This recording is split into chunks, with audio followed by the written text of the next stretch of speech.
You ask Tiger to solve. This deals with linear equations with one unknown. The final result is x equals 24. Let's solve it step by step. Simplify the expression. Break up the fraction.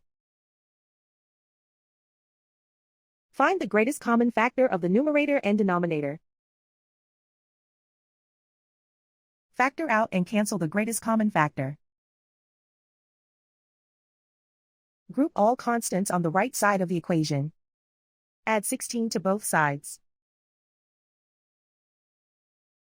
Group like terms.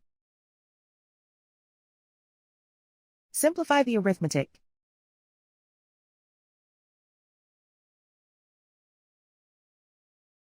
Isolate the x. Multiply both sides by 3. Group like terms.